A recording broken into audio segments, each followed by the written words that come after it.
Всем привет! Добро пожаловать на мой канал, меня зовут Humid Peach, и сегодня буду рисовать обычными цветными карандашами. Покажу сначала свои материалы. Это скетчбук от Good Art Creation, цена его очень дешевая, я покупала свой в красном карандаше. Вот, если хотите купить его по скидке, то воспользуйтесь моим промокодом. Этот скетчбук для разных материалов, на минуточку. Сегодня буду использовать ручки от Gelroll. Это будет тен и металлик такой вот серебристый от Sakura. Японские ручки, если не ошибаюсь. Вот. И следующие карандаши цветные. Это будет 3 брендов в основном. Prismacolor. И, конечно же, полихромусы. Так сказала, как будто бы это обязательный набор должен быть. И еще у меня есть такие карандаши от Карандаш Pablo. Вот. И все эти карандаши сегодня буду использовать. Их будет больше. Просто показала вам основные материалы. И также в детали я хочу добавить микрон 0,1. Вы его увидите в процессе. И, конечно же, перед тем, как я буду разговаривать именно о рисунке, я бы хотела сказать спасибо большое всем, кто поддерживает мой канал лайком, комментариями и любой активностью. И поэтому, новые подписчики, если вы такие есть, то можете сделать то же самое. Поставить лайк, подписаться и там нажмите 2 раза на колокольчик, чтобы видеть мои видео и не пропускать их. Ну а пока вы все делаете, подписывайтесь на меня во всех соцсетях. Я ведь есть еще и в Инстаграме. Humid Peach мой ник.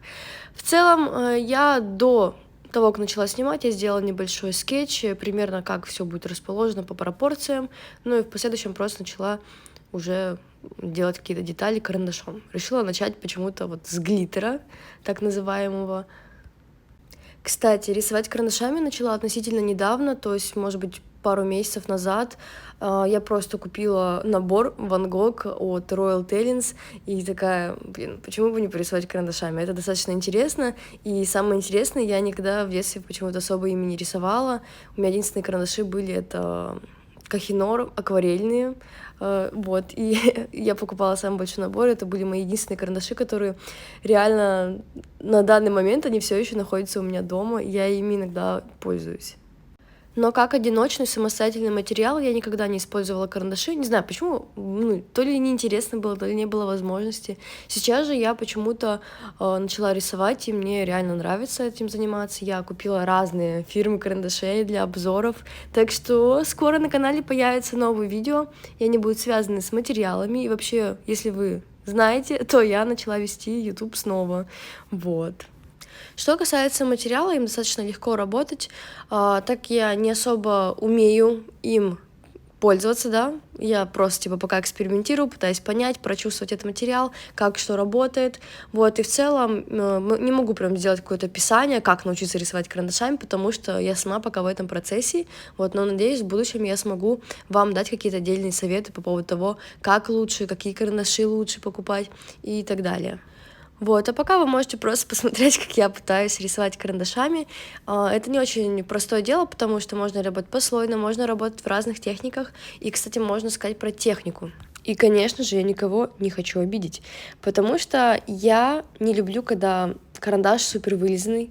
Я имею в виду про работы, которые максимально не имеют границ каких-то в переходах, да, то есть это хорошо, ничего, я про это не говорю, то есть, типа, я не имею ничего этого против, но из-за того, что эмоционально я не чувствую к этому симпатию какую-то, то есть у меня не вызывает это там какого-то взрыва эмоций, мне не хочется повторять подобные техники у себя в работах, потому что мне больше нравятся всегда текстурные более какие-то материалы, мне нравится видеть текстуру, мне нравится видеть именно штрихи.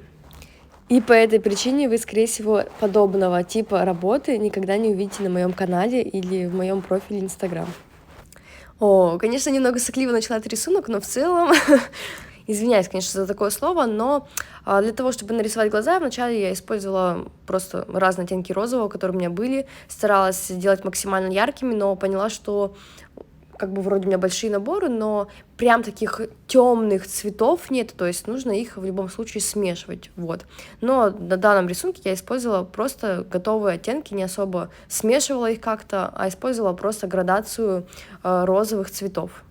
Что же касается остального, как раз-таки, если вы видите, то на лице я использую как раз-таки очень много цветов, вообще абсолютно разных. В тени я использую голубоватый, чтобы, не знаю, было так интересно. В этой работе я, кстати, еще использую штрих не особо какой-то под углом, наклоном, а чисто вертикальный. Не знаю, мне кажется, это интересно выглядит, и в целом мне почему-то нравится такая текстура.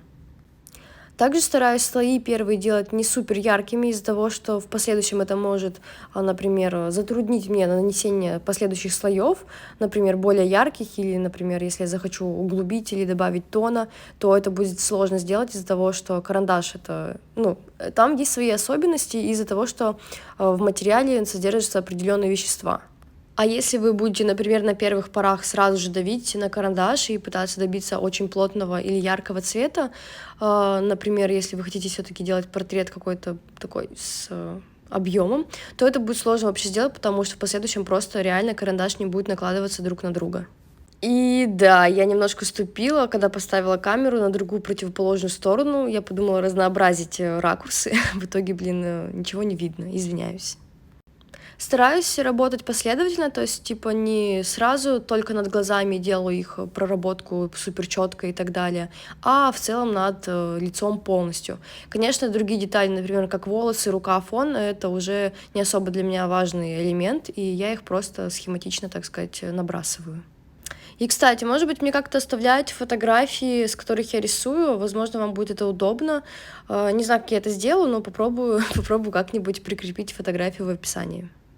В конце я, конечно же, начинаю прорабатывать некоторые части, которые я забыла. Например, это часто бывает лоб, я вообще его обычно не трогаю, потому что просто не вижу.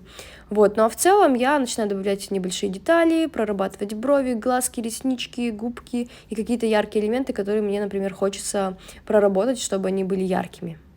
Для того, чтобы работа выглядела живописной, интересной, я добавляю слегка, легким тоном, добираю какой-нибудь цвет для того, чтобы в реальной жизни, когда вы смотрели на работу, вы видели не один какой-то скучный цвет, а несколько, и мне кажется, это придает определенный шарм работе. Ну и в конце, конечно же, наши любимые блики, все таких любят, но в целом я использовала, как я и сказала в самом начале, гелевую ручку. Сейчас это, например, серебристая ручка, и когда вы будете, например, смотреть на работу, будет красиво переливаться. Вот, но я там сделала слишком too much, но в целом очень хорошо и интересно использовать подобный материал в работе. Жду ваше мнение по поводу карандашей моего рисунка в комментариях. Интересно, рисуете ли вы карандашами и вообще, как давно вы этим занимаетесь? И в целом, есть ли у вас какие-то советы для меня и для подписчиков, которые посмотрят это видео? И на этом я закончу свое видео. Нажмите на колокольчик 2 раза, чтобы не пропускать мои новые видеоролики. Поставьте комментарий, лайк, дизлайк и вообще проявляйте свою активность. Я буду очень благодарна вам.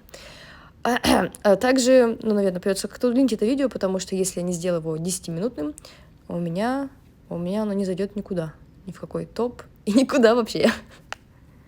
Так что далее будет просто рисунок.